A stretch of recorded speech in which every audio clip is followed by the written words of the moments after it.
You are running quantum experiments inside your own body right now, and you've never once been taught how to read them. Every breath you take depends on a process so precise that the smartest machines we've built still can't match it. That process lives inside a leaf.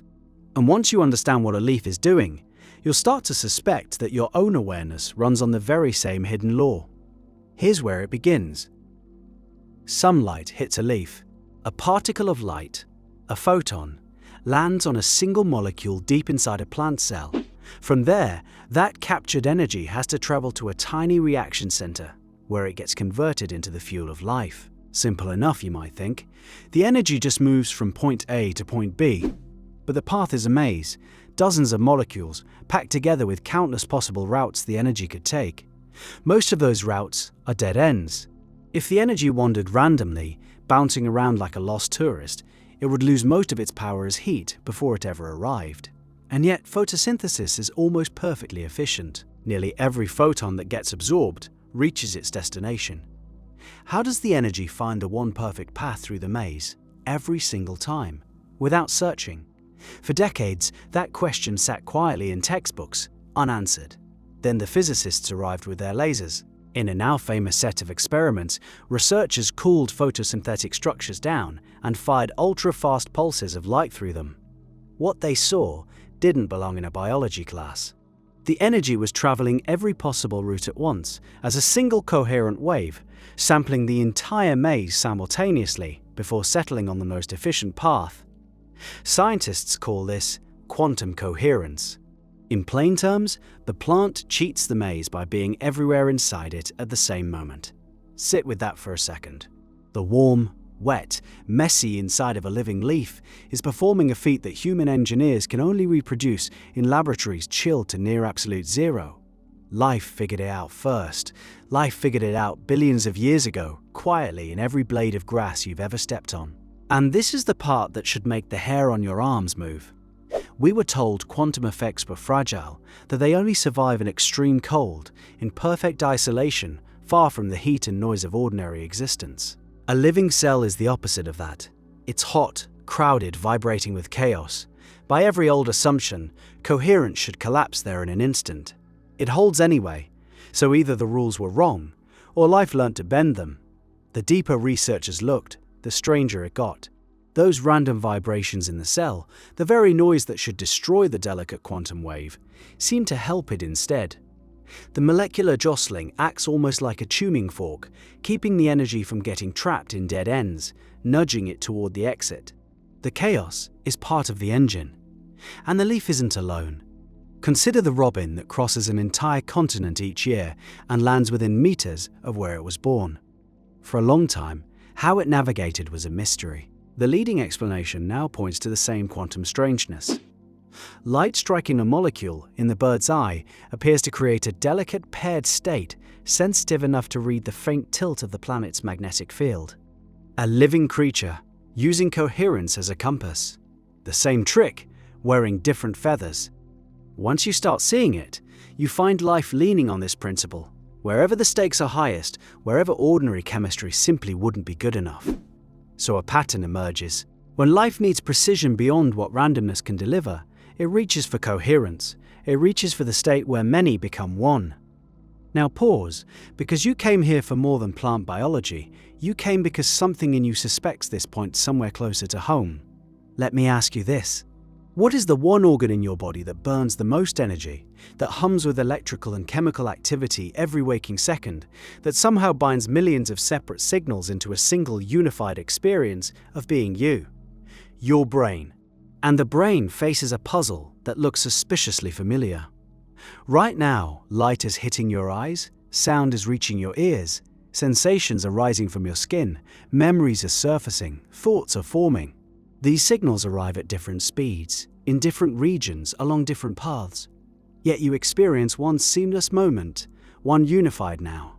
Scientists call this the binding problem, and it remains one of the hardest riddles in all of brain science. How do separate parts become a single whole? Sound familiar? It's the maze again. The leaf solved the problem of many paths becoming one efficient flow. Your mind solves the problem of many signals becoming one undivided experience. The shapes of these two mysteries rhyme. Here's what most people will never let themselves consider. If nature already invented a trick for unifying scattered energy into a single coherent state, and if life has been refining that trick for billions of years, why would awareness be the one place nature decided to start from scratch? I'm not asking you to swallow this whole. I'm asking you to feel the pull of it. The pull of a universe that doesn't waste its best ideas. Think about what coherence actually means, stripped of the physics. Coherence is when many separate things move. As one, out of step you get noise and waste. In step, you get power, efficiency, and something that behaves like a unified whole rather than a crowd. The leaf is coherent. The deepest moments of your own mind are coherent too. You already know the difference from the inside. There are days when your attention is shattered into 100 pieces. You're half here, half scrolling, half worrying about tomorrow, half replaying yesterday.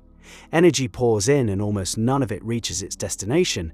That's the wandering tourist, lost in the maze, leaking power as heat. And then there are the other moments. The ones where everything in you lines up.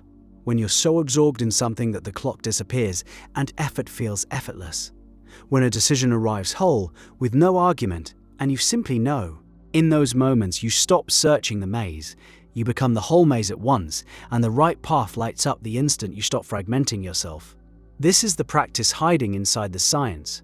Coherence is a state you cultivate. The plant works with its inner chaos instead of fighting it. So stop trying to silence the noise of your mind by force. The racing thoughts, the restless energy, the discomfort you keep trying to push down, these are the molecular vibrations of your inner world. Fought head-on, they scatter you. Worked with, they can chew you toward your destination. Watch how this changes the inner work. The old way says, clear your mind, eliminate every distraction, achieve some sterile silence. But sterile silence is the laboratory chilled to absolute zero. Life refuses to live there. So do you. The real skill is coherence in the middle of the warm, loud, chaotic reality of an ordinary day. That's harder, and it's also the only version that matters. Anyone can feel centered alone on a mountaintop. The discipline is holding your unified state while the emails pile up, while the noise rises, while life jostles you exactly the way molecules jostle that traveling wave of light. So how do you actually do it? You start by choosing a single state and refusing to abandon it. Decide who you are being today, the assumption you are living from, and let every signal organize around that one center. When worry pulls one way and doubt pulls another, you return gently and relentlessly to the single coherent self you chose. The mind is built to bind many into one. You're simply telling it what the one should be. This is mental discipline of the highest order, and nobody can do it for you. You'll get pulled apart 1,000 times a day. The work is the 1,000 returns. Nobody applauds them. You won't feel transformed after the first one, or the 100th.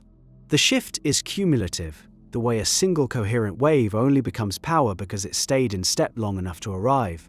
Each time you gather your scattered attention back into one clear intention, you're doing inside your awareness what the leaf does inside its cells.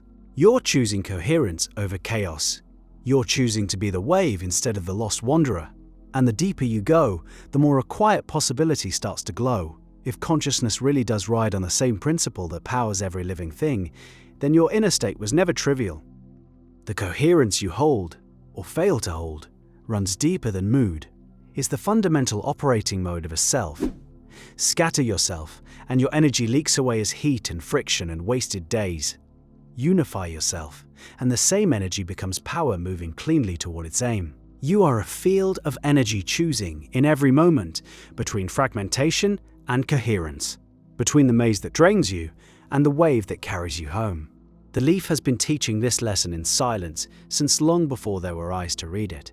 Every sunrise, trillions of tiny living systems quietly perform the impossible, turning light into life with an elegance our finest machines can't touch. They never doubt, they never fragment. They align, and the energy finds its way. You carry that same intelligence in every cell you own. The question was never whether you have the capacity for coherence. The question is whether you'll keep handing your power to the chaos, or finally, learn to move as one. Tomorrow morning, light will strike a leaf outside your window, and a silent quantum miracle will unfold without applause. Let it be your reminder. Gather yourself, choose your one note, and walk through your loud, ordinary day as the single bright wave that already knows the way through.